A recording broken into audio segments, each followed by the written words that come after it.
Bismillahirrahmanirrahim. Assalamualaikum warahmatullahi wabarakatuh. Bismillah, alhamdulillah, Allahumma sholli ala sayyidina Muhammad wa ba'd. Para jamaah, Bapak Ibu Allah muliakan, jamaah Masjid Al-Ikhlas yang Allah berkahi. Alhamdulillah pada pagi hari ini kita kembali diberikan kesempatan, kenikmatan untuk bisa bertemu, merapatkan saf kita, merapihkan ukhuwah di antara kita dalam rangka taat kepada Allah Subhanahu wa taala. Kita juga kirimkan salawat dan salam kepada uswah hasanah kita, orang yang telah lama rindu dengan kita untuk bertemu. Seperti yang saya pernah sampaikan pada hadis-hadis sebelumnya, bagaimana Rasul ingin sekali bertemu dengan ikhwan-ikhwan beliau atau saudara-saudara beliau.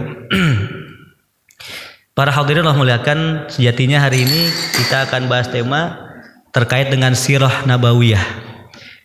Materi akhlak ini nanti adalah breakdown atau kita rincikan nanti dari sejarah Nabi SAW. Tapi di awal saya ingin membukanya dengan sebuah perkataan gitu ya, dari seorang mufti Suriah. Beliau sudah wafat, bernama Syekh Mustafa Husni As-Sibai. Beliau dulu juga pernah menjadi salah satu rektor di Universitas Damaskus, juga seorang mufti besar. Bapaknya seorang ulama besar juga bernama Husni As-Sibai. Nama beliau Mustafa Husni As-Sibai. Kalau orang Arab biasa namanya simple Pak, Mustafa gitu. Ntar bapaknya Husni, jadi Mustafa Husni, marganya Sibai. Beliau mengatakan bahwa dalam melihat sejarah, beliau menyampaikan bahwa orang yang masa bodoh dengan sejarah adalah suatu kebodohan. Tapi orang yang terlalu lama bernostalgia dengan sejarah merupakan suatu kemalasan. Jadi ada orang yang lihat sejarah ini sebagai suatu glorifikasi, hanya mengenang sejarah zaman dulu. Wah, keren orang tua kita ya, oh keren nenek moyang kita. Tapi dia terhenti kepada nostalgia belaka. Maka beliau sifati ini sebagai suatu kemalasan. Atau orang sama sekali nggak mau baca sejarah, maka ini suatu kebodohan. Maka kita berada di tengah-tengah. Kalau dalam perspektif sejarah ada suatu teori mengatakan as-siratu atau at-tarikhu yu'idu nafsahu. Sejarah itu mengulang dirinya sendiri, tinggal berganti aktor, waktu dan latarnya saja. Tetapi sejarah itu akan berulang terus. Kata Allah, siru fil ardi fangzuru kaifa kana aqibatul mukadzibin. Lihatlah, berjalanlah di sekitaran bumi dan kamu akan melihat akibat bagi orang-orang yang mendustakan aku. Artinya sejarahnya masih ada tuh, nampak sampai sekarang. Kita untuk lihat, untuk kemudian mengambil ibrah. Bapak Ibu jamaah Allah muliakan, tadi saya sampaikan bahwa materi ini adalah nanti breakdown daripada sirah kita. Saya akan mulai dari awal dulu. Kalau Bapak Ibu yang kemudian memegang buku yang kemudian menjadi rujukan kita, buku Syekh Saifur Rahman Al-Barakfuri, Rahikul Makhtum. Di awal dijelaskan bagaimana kondisi bangsa Arab, Bapak Ibu sekalian. Yang saya punya ini kita akan lihat di halaman ke-37 misalnya. Saya hanya untuk mereview. Dibahas bagaimana kondisi sosial ketika Rasul menjelang lahir, atau kondisi ekonomi ketika Rasul menjelang lahir, atau bahkan ketika Rasul lahir dan ketika masa muda hingga sebelum beliau diangkat menjadi seorang nabi dan rasul. Tapi yang kita juga akan cuplik, apakah Quraisy itu semuanya buruk semua Pak? Apakah jahiliyah itu semuanya ampas semua gitu bahasa kita ya? Ternyata semua ulama sepakat bahwa bangsa Quraisy itu memiliki akhlak yang sungguh mulia. Nah, nanti kita akan ini tentang kenapa Allah mesti utus Rasulullah SAW dan di tengah-tengah kaum bangsa Arab dari seorang bapak bernama Abdullah. Nanti kisahnya agak sedikit tragis dan heroik sebetulnya. Nah, kita akan masuk kepada situ. Tapi sebelum masuk kepada hal tersebut, maka ada beberapa sifat-sifat baik yang dimiliki oleh bangsa Arab yang itu terkenal sampai sekarang, Pak. Pertama adalah sifat kedermawanan. Mungkin yang pernah haji umroh Bapak Ibu ya. Itu kalau orang Arab yang benar ya. Ada juga Arab apa namanya bahasa kitanya Arab bahlul gitu ya. Tapi Arab yang benar itu mereka luar biasa dermawan Bapak Ibu sekalian. Saya 4,5 tahun kuliah di Madinah, itu juga merasakan kalau yang namanya syekh kita itu orang luar biasa, itu kita dijamu, pokoknya sangat dihormati. Dan mereka punya prinsip kalau kita dijamu di tempat mereka itu pasti makanan berlebih. Sebenarnya ini baik buruk juga. Karena mereka kalau ngasih makan sedikit, itu mereka nggak sampai hati, takutnya disangkain pelit gitu. Kita makan kurang dikasih lagi sampai kenyang banget. Nah, itu terkenal orang Arab dermawan. Yang kedua adalah orang Arab itu terkenal dengan sifatnya adalah memenuhi janji. Memenuhi janji. Di Arab kita sering banget dengar kata wallahi gitu ya. Dan bahkan zaman dulu itu di zaman jahiliyah itu bangsa Aus dan Khazraj harus berperang ratusan tahun, Pak. Karena mereka punya slogan. Teman kita adalah kita sendiri, atau dalam bahasa hadis ya unsur akhoka. Nah ini pakai kho bukan hak Pak ya. Unsur akhoka zoliman au mazluman. Tolonglah saudara Anda baik dia sedang teraniaya atau sedang menganiaya. Ini fatsun jahiliyah. Tapi Nabi nanti akan rubah ini dalam perspektif Islam. Tapi orang Arab itu terkenal memenuhi janji. Nanti kita akan masuk nih. Bahkan mereka sampai hati untuk menyembelih anaknya sendiri karena janji. Nah, bapak Nabi SAW bernama Abdullah bin Abdul Muttalib. Abdul Muttalib adalah seorang tokoh masyarakat ketika itu. Nanti kita akan lihat silsilahnya Nabi SAW. Tapi sedikit saya akan masuk ke situ bahwa Abdullah itu sebetulnya sudah tidak ada, Pak. Karena ketika Abdul Muttalib mempunyai anak, dia nazar, demi Allah saya kalau punya anak 10, kalau saya punya anak 10 nih, 1 saya korbankan demi Allah. Saya akan korbankan, maksudnya gimana? Saya akan bunuh dia, saya akan sembelih dia.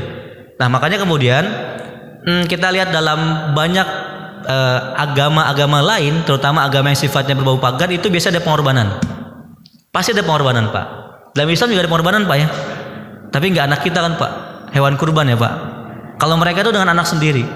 Singkat cerita, ketika itu Abdul Muttalib lahirlah anak Abdullah, lengkap 10 semuanya, bikin kayak dadu undian. Diundi, yang keluar nama Abdullah.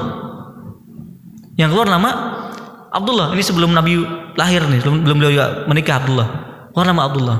Bapaknya karena udah nazar, saking mereka sangat memenuhi janji. Meskipun Abdullah ini sebetulnya adalah orang secara fitrah itu anak di antara anak Abdul Muttalib yang paling beliau sayangi. Sama seperti kisah Nabi Yusuf alaihissalam, yang mana orang tuanya punya anak 12, tapi yang paling disayang Nabi Yusuf. Secara fitrah bapak barangkali, Pak ya, saya baru punya anak 1 jadi belum tahu anak kedua, ketiga. Mungkin ada anak kita yang kita gacoan lah gitu, Pak ya. Anak gacoan yang kita agak lebih cintai, lebih sayangi, meskipun secara umum kita mesti adil. Padahal Abdullah ini adalah orang yang paling dicintai oleh Abdul Muttalib, bahkan oleh paman-pamannya. Singkat cerita, disiapkanlah altar untuk tempat penyembelihan Abdullah sebagai pemenuhan janji dan rasa syukur, meskipun ketika itu dipersembahkan untuk berhala bernama Hubal. Hubal sendiri, Bapak Ibu sekalian, mesti diketahui di sini juga disitir bahwa Hubal adalah berhala yang paling pertama kali masuk ke tanah Mekah. Dulu Mekah nggak ada berhala. Sampai ada seorang saudagar bernama Amr bin Luhai. Dia ini orangnya suka bepergian untuk berdagang, saudagar. Dia ke Syam, negeri Syam itu ke Romawi. Oh, Romawi keren nih. Barat maju ketika itu. Maka dia mulai muncul mental inferiornya. Apa-apa yang ada di Romawi berarti keren. Di sana dia ngelihat, oh orang Romawi itu punya patung. Patungnya bagus-bagus lagi, keren-keren lagi.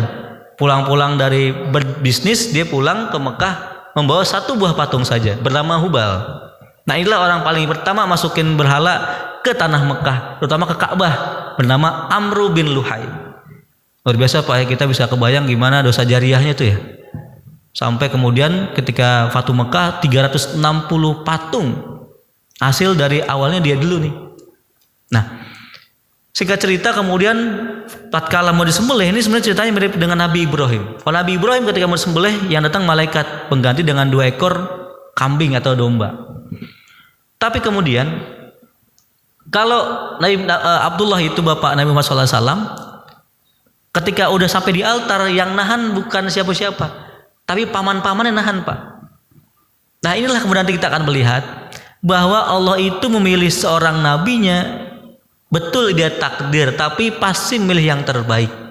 Nabi sendiri yang mendeklarasi, saya ada sebaik-baik manusia, dari bapak yang paling baik, dari kakek yang paling baik, dari moyang yang paling baik. Jadi kalau kita breakdown, dari mulai Nabi Ibrahim sampai Nabi Muhammad itu silsilah yang terbaik semua Pak.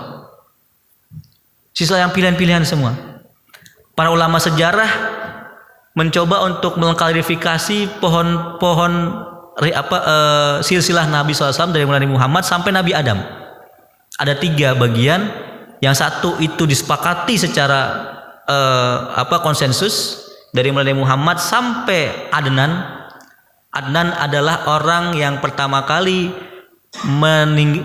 hidup di tanah Arab, dan semua silsilah Arab kembali kepada Adnan.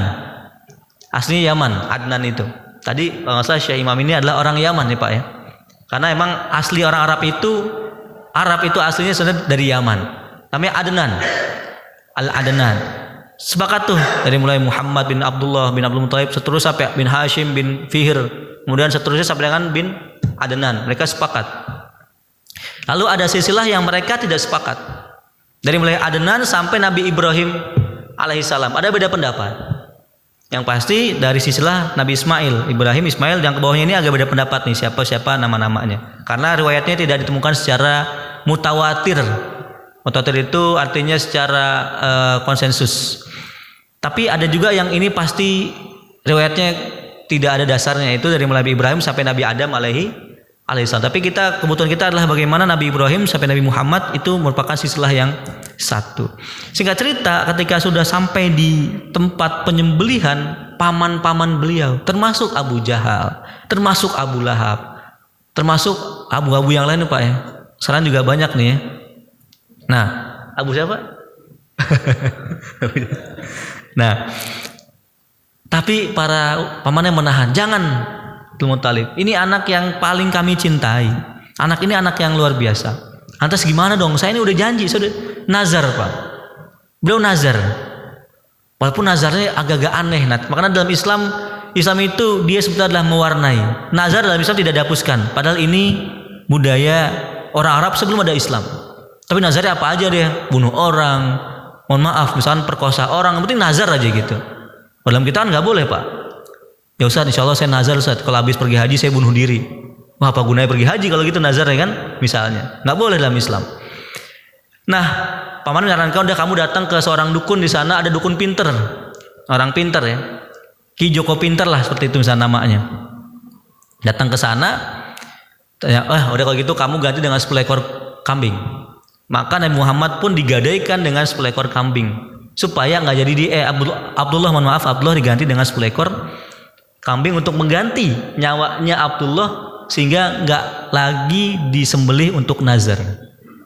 Nah, andai kata, tapi qadarullah, ini semua takdir Allah. Andai kata yang terjadi, maka tentu tidak ada Nabi Muhammad SAW. Nah, itu takdir Allah. Jadi yang kedua, sifat yang baik kedua adalah memenuhi janji, Pak. Ini contoh yang paling klimaksnya. Yang ketiga adalah mereka pantang mundur.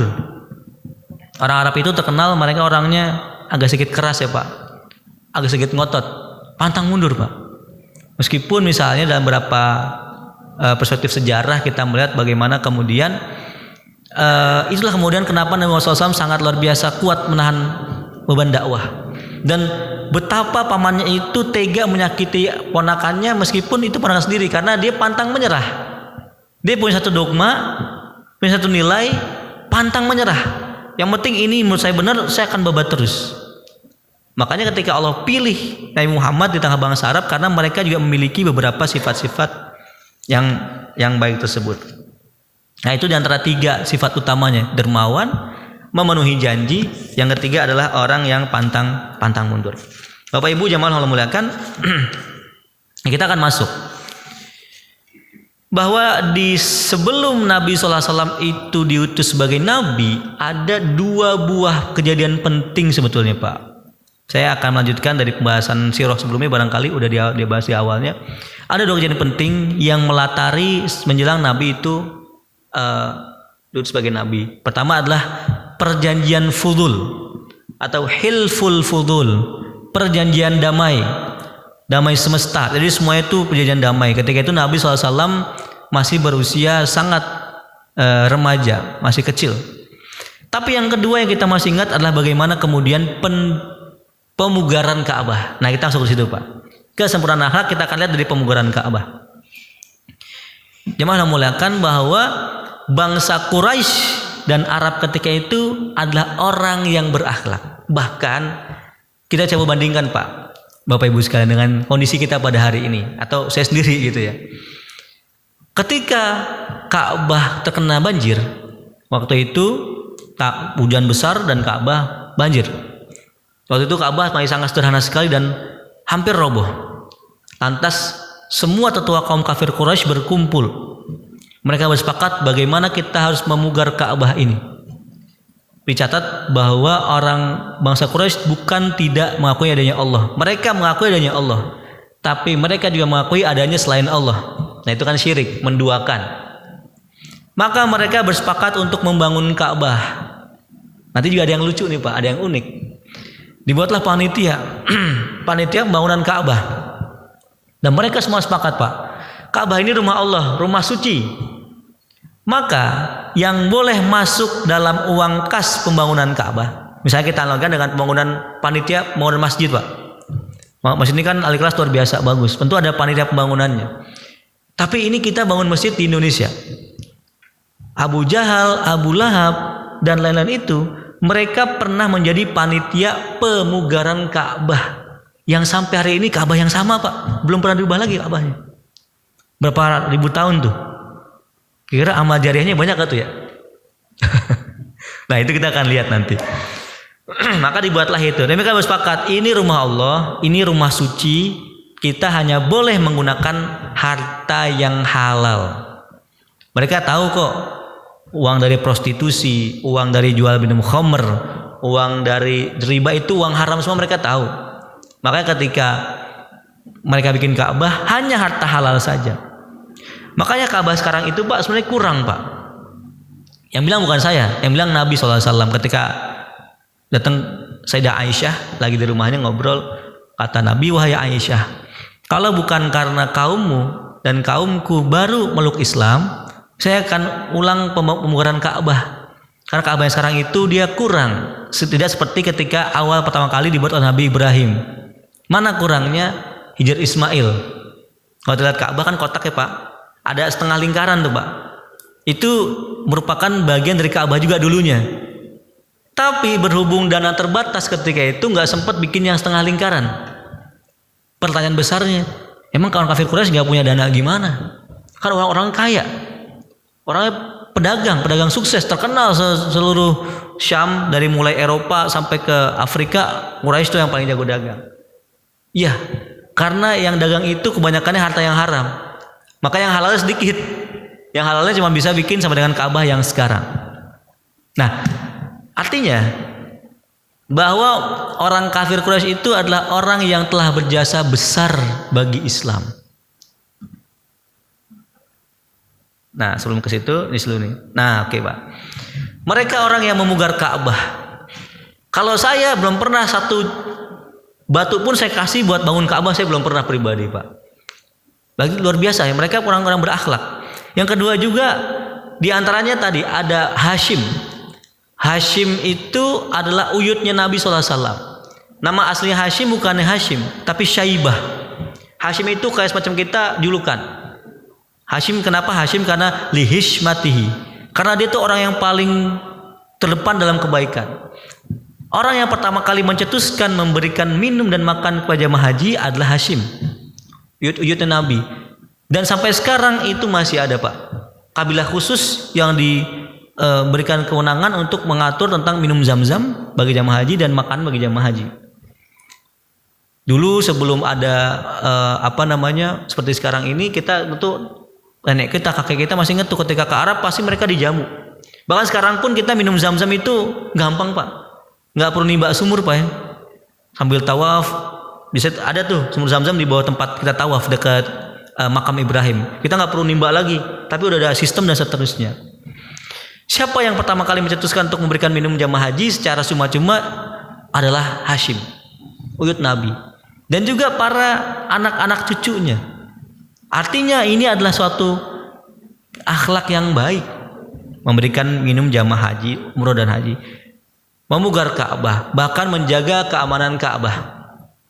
Siapakah orang yang berusaha mencegat pasukan fil ketika masuk Ka'bah? Orang Quraisy, Pak. Mereka yang berusaha mencegat, terutama Abu Thalib. Beliau berusaha mencegah. Jadi mereka orang yang kemudian sangat berjasa besar bagi Ka'bah. Ini kan rumah Allah, masjid rumah Allah, tapi sholat di sini tidak sama seperti sholat di Ka'bah. Di Ka'bah itu kan sholatnya atau di Masjidil Haram setara 100.000. Taruhlah kita pakai logika matematika singkat saja, berarti 100.000 di sana banding satu masjid di sini, berarti bangun Ka'bah 100.000 masjid yang telah dibangun oleh mereka. Orang semulia apa bisa bangun sampai 100.000 masjid kan? Nah, Bapak Ibu sekalian, nah meski demikian tetapi Allah tetap mengutus Nabi Muhammad SAW. Apa misi beliau? Jadi sirah kita akan saya bedah dalam satu cuplikan sirah, tapi kita akan coba breakdown dalam apa maksud konten yang ingin disampaikan di situ. Nabi awal pertama kali diangkat sebagai nabi udah mendeklar duluan visinya. Nabi itu punya visi. Beliau sampaikan innama bu'istu liutammima makarimal akhlaq. Tentu hadis ini sangat di kita sangat familiar Bapak Ibu sekalian ya. Atau dalam hadis yang lain sholihal akhlak. Sesungguhnya aku, yaitu Muhammad Rasulullah SAW, diutus hanya untuk menyempurnakan akhlak. Di sini ada kata-kata yang menarik. Redaksionalnya adalah ada dua, kata-kata hanya dan menyempurnakan. Kalau hanya berarti pembatasan, hanya itu saja. Saya datang ke masjid hanya untuk sholat, berarti hanya buat sholat doang, bukan buat yang lainnya. Pada Nabi diutus hanya satu visinya, nggak ada dua, tiga dan seterusnya. Apa visi Nabi? Menyempurnakan akhlak. Berarti logikanya sebelum Nabi ada, akhlak sudah ada tapi belum sempurna. Maka Nabi diutus untuk menyempurnakan akhlak. Sampai di sini mungkin masih agak elementer. Kita akan bedah nanti ke depannya, Pak. Nabi sendiri yang mengatakan ketika dalam hadisnya, saya ini laksana sebuah batu bata yang melengkapi bangunan yang akan jadi. Jadi Nabi itu datang bukan berarti bangunan nggak ada, Islam nggak ada, tapi bangunan ini udah mulai lengkap. Maka Nabi lah yang mengisi batu bata terakhir. Maka beliau sebagai penutup para nabi. Nah, ditegaskan lagi dalam ayat di surat Al-Qalam. Allah Ta'ala berfirman, wa innaka la'ala khuluqin azim. Sungguhnya engkau betul-betul berbudi pekerti yang luhur. Dan seterusnya di ayat Al-Ahzab ayat ke-21 dia sampaikan tentang uswah hasanah. Laqad kana fi Rasulillahi uswatun hasanah dan seterusnya.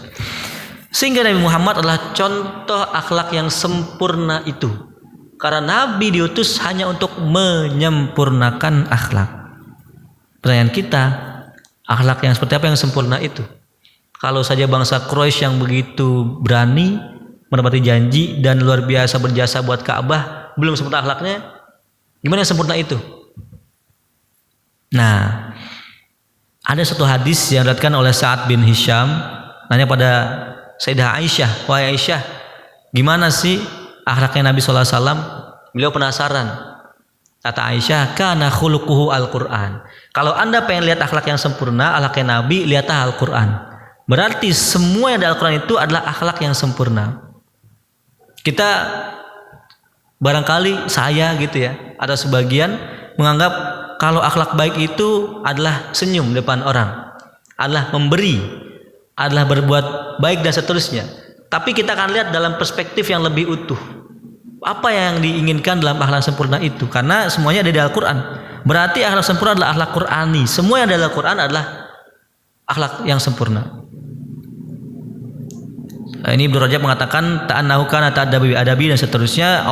Rasul menggunakan Al-Quran sebagai referensi untuk berakhlak. Nah, ternyata ada kaitan Bapak Ibu sekalian dengan firman Allah yang lainnya. Ternyata kejayaan Islam itu muncul karena kesempurnaan akhlak.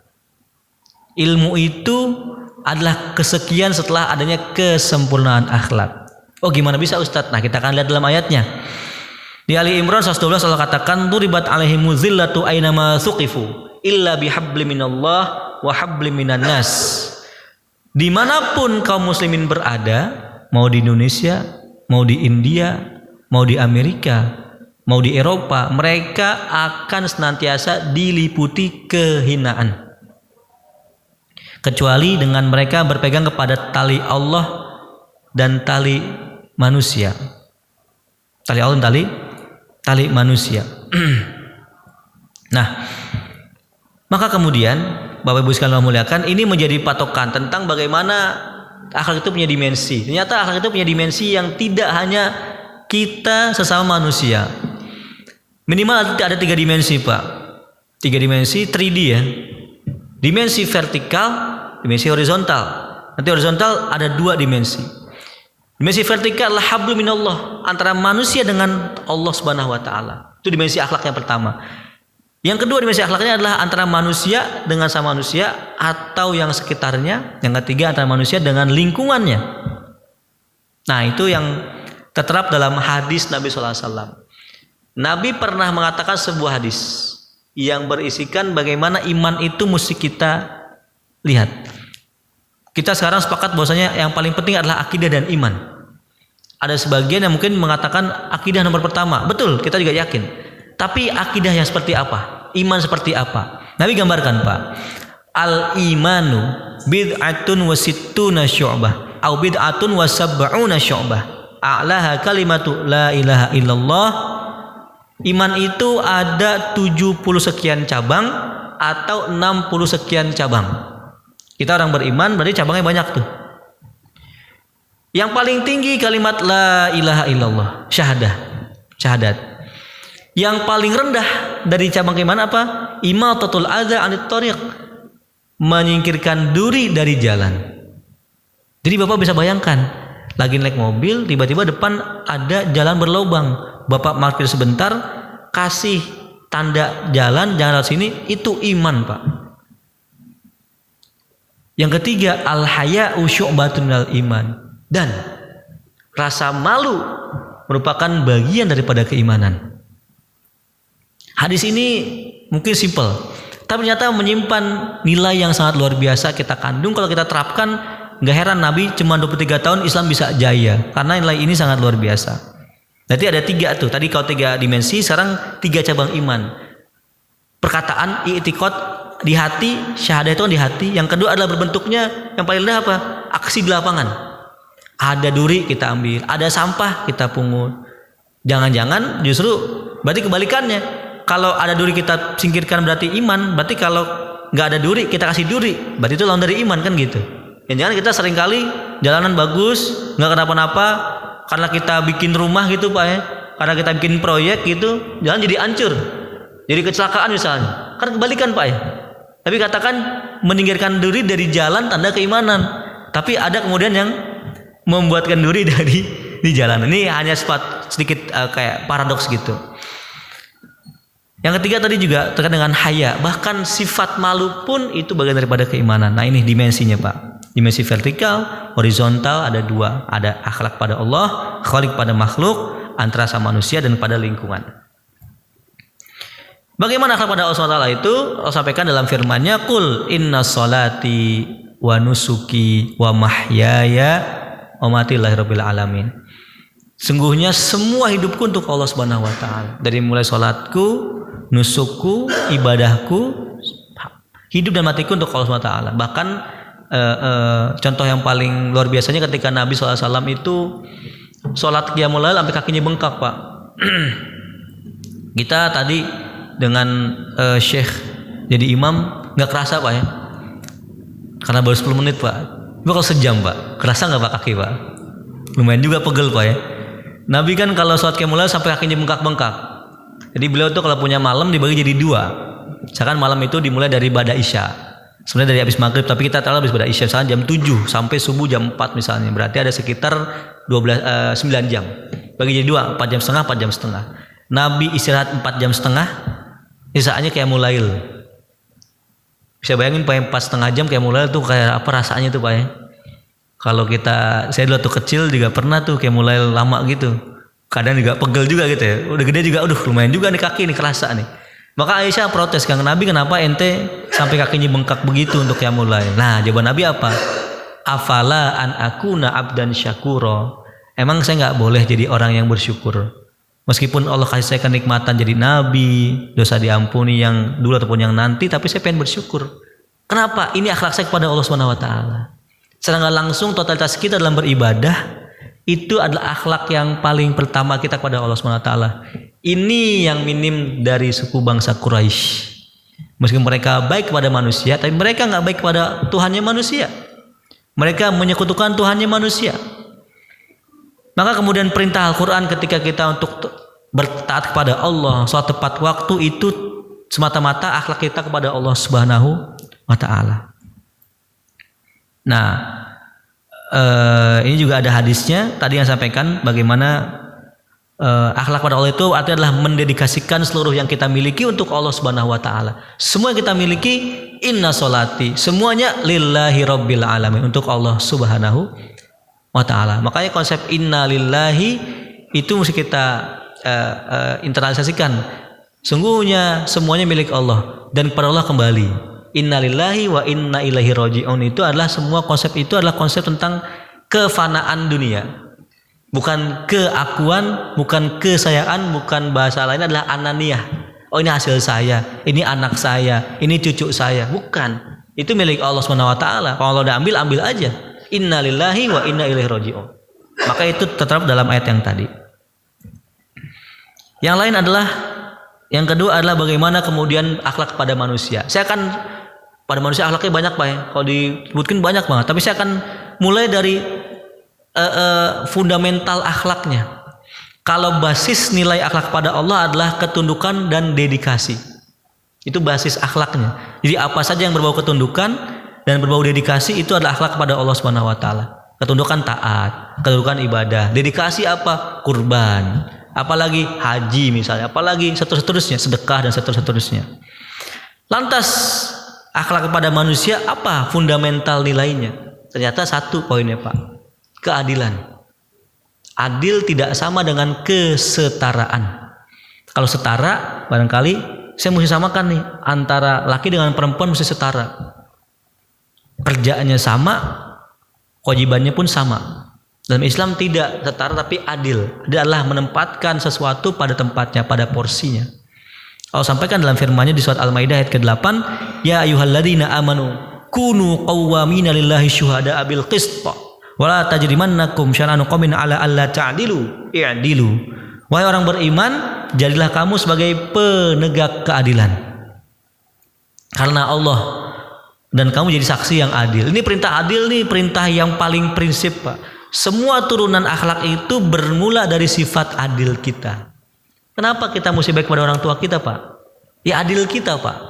Enak aja ente udah di kandung sama orang tua, dibrojolin dengan begitu berat, hamil, lahir, dikasih ASI, kita durhaka, berarti nggak adil tuh. Kenapa kita mesti baik kepada tetangga? Sifat adil kita, Pak.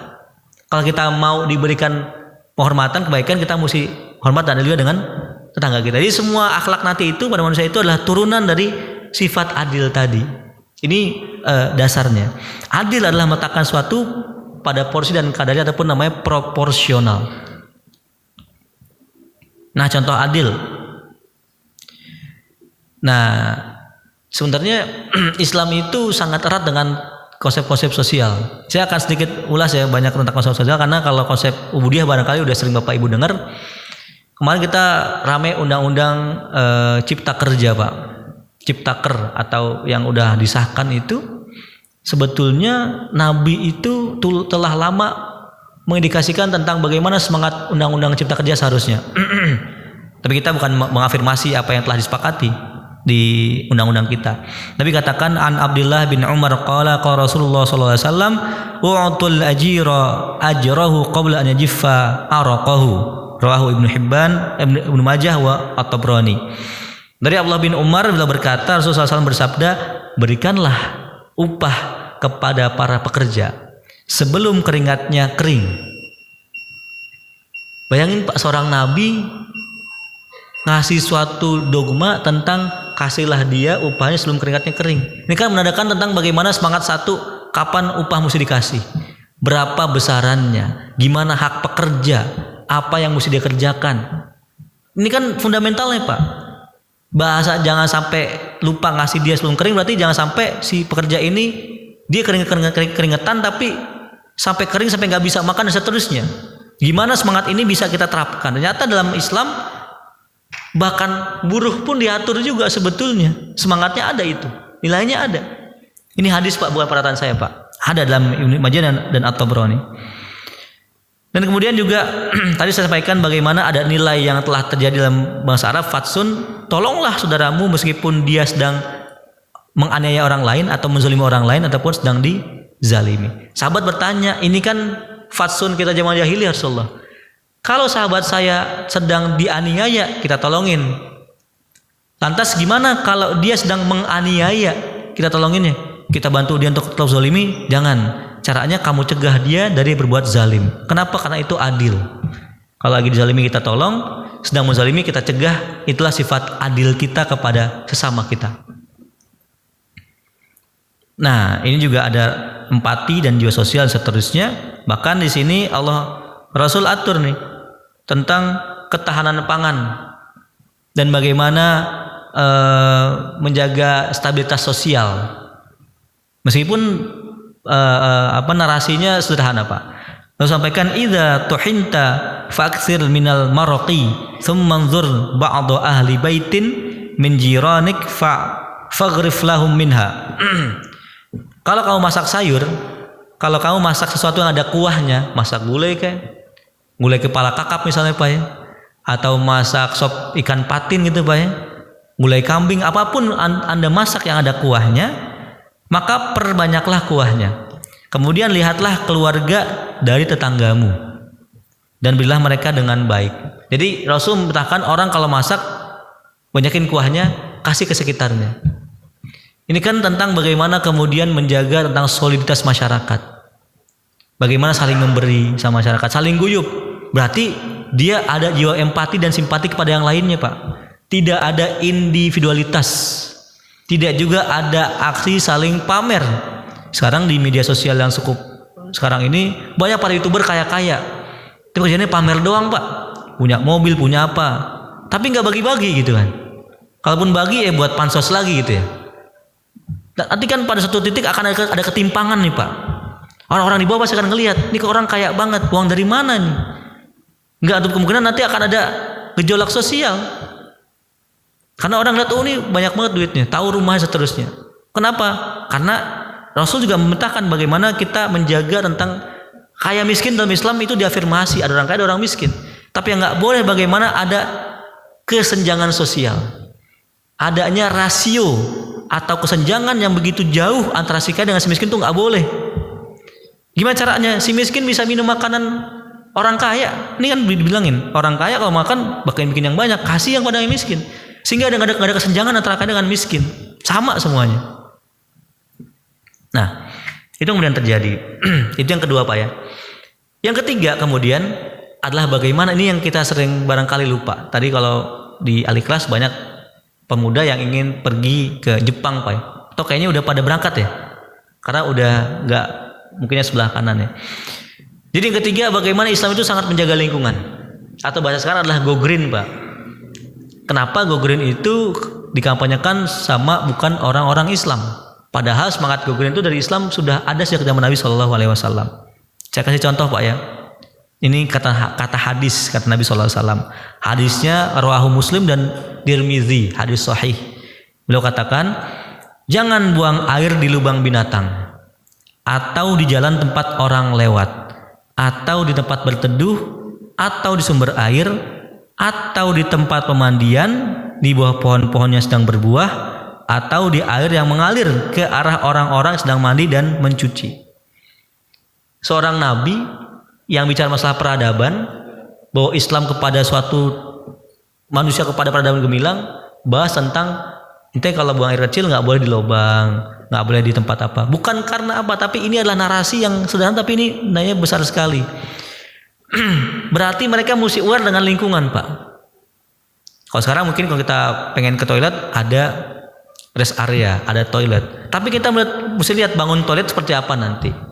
Kalau dulu kan bahasanya kalau pengen buang air jangan di lubang binatang. Bahkan Anda kepada semut pun harus punya rasa perih kehewanan juga.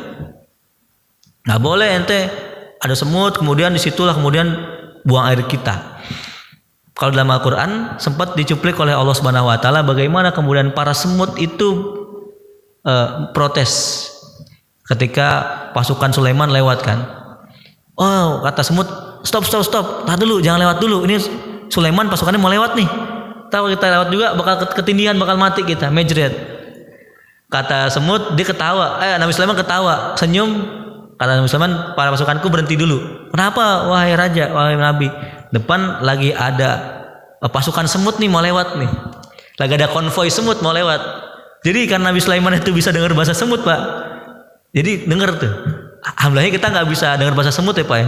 Kalau bisa dengar mungkin di rumah jadi pusing juga kan. Lagi tidur ternyata semut lagi rapat gitu Pak ya. Tiba-tiba nyamuk lagi berdiskusi gitu kan. Itu kita nggak bisa dengar bahasa atau nggak ngerti bahasa hewan. Bagaimana kemudian ayat ini maksudnya apa ya? Kok Allah menceritakan tentang masalah semut dengan Nabi Sulaiman? Apa cuma sebatas gimmick belaka, pemanis cerita? Tidak. Bagaimana kemudian Nabi Sulaiman pun jadi nilai ini nilai universal Nabi sejak zaman dulu Pak. Bukan Nabi Muhammad saja sejak zaman dulu, Nabi Sulaiman pun memperhatikan tentang peri kehewanan tadi. Nah, apalagi tempat orang lewat jangan buang air. Buang air ini bukan berarti buang air kotoran saja Pak. Mungkin talang air kita Pak. Jangan ke tempat orang lewat. Kadang kita kalau lewat kan misalkan lagi hujan nih, mungkin kitanya nggak kena Pak, konek mobil Pak, konek motor Pak. Saya pernah tuh lewat gitu ya. Pas saya lewat pasti situ tuh tempat air terus tuh. Kok konek motor kan sedap juga kalau kena hujan Pak ya. Serba salah gitu kan. Nah itu juga kita mesti perhatikan. Atau yang sering terjadi juga barangkali biasanya kalau ada satu proyek itu biasanya jalannya rusak tuh. Jadi setelah dia ngebangun dia malah merusak jalan. Jangan buang air, jangan buang limbah barangkali, jangan buang apapun yang itu tempat orang lewat, tempat orang berteduh, sumber air, tempat pemandian dan lain-lain. Kalau ini kita terapkan, kita akan jadi seperti sahabat Nabi SAW. Luar biasanya Pak, Nabi Muhammad itu nggak pernah sakit Pak. Sakitnya beliau cuma sekali ketika mau menjelang wafat, itu pun karena terkena racun. Padahal Muhammad dulu makannya terbatas Pak. Seringkali beliau tuh lapar Pak. Bahkan kalau dalam nasyidnya kita itu berhari-hari berbulan-bulan nggak ngepul itu dapurnya gitu ya. Atau bahkan Aisyah seringkali tanya Rasulullah SAW, pagi-pagi Rasul bangun setelah sholat subuh, sebelum subuh kemudian bertanya, wahai Aisyah nanti saat qiyamul lail gitu tanya Aisyah, di rumah ada makanan nggak? Nggak ada Rasulullah. Begitu nanti kita puasa ya hari ini ya. Jadi puasa Rasul itu karena memang di rumahnya nggak ada makanan. Bapak Ibu yang pernah haji atau umroh atau yang pengen haji dan umroh nanti saya sarankan datang ke Museum Nabi SAW. Ada Pak di Madinah itu Museum Nabi SAW. Kita ngelihat replika rumahnya Nabi SAW. Itu ukurannya sekitar 3x4 Pak. 3x4 dibagi jadi 2, satu buat kamar mandi, satu lagi buat ruang tidur dan ruang tamu. Sangat sederhana sekali. Dan yang kita bisa lihat adalah hadis Aisyah ketika Rasul pengen qiyamul lail itu mesti meminggirkan kakinya Aisyah. Jadi kalau beliau qiyamul lail itu biasanya Aisyah tuh kakinya malangin tempat sujud Nabi. beliau geser dulu buat sholat. Saking sempitnya Pak. Artinya Nabi itu sebenarnya orang yang mungkin kalau bahasa sekarang vitaminnya terbatas, makan vitamin suplemen, makanannya pun terbatas, tapi sehat. Kenapa? Karena menerapkan prinsip akhlak mulia ini, terutama tentang lingkungan Pak. Bagaimana beliau dengan lingkungan itu baik, dan beliau pun menjaga lingkungan, sehingga hidupnya pun menjadi sehat. Kalau Dr. Zaidul Akbar kan bikin buku JSR, Jurus Sehat Rasulullah SAW. Itu banyak tips-tipsnya, tapi diantaranya adalah bagaimana kita bisa menjaga lingkungan sehingga lingkungan pun bisa menjaga kita. Bahkan yang juga cukup luar biasa, hadisnya mengatakan ada seorang manusia itu di kalangan bangsa dulu masuk neraka gara-gara melihara kucing. Nah ini kita juga Bapak Ibu barangkali ada yang piaraan di rumah Bapak Ibu ya, atau ikan atau kucing atau miara biawak gitu Pak ya, atau miara buaya barangkali di rumah. Oh kalau buaya bahaya ya. Nah beliau sampaikan ada seorang perempuan yang masuk ke dalam neraka karena perkara seekor kucing. Kucing itu dia kandangin, dia ikat karena sayang, dikandangin, beliin rumah yang bagus, tapi sampai mati kucing itu. Kenapa mati? Dia nggak kasih makan, dia juga membiarkannya lepas sehingga bisa mencari makan sendiri.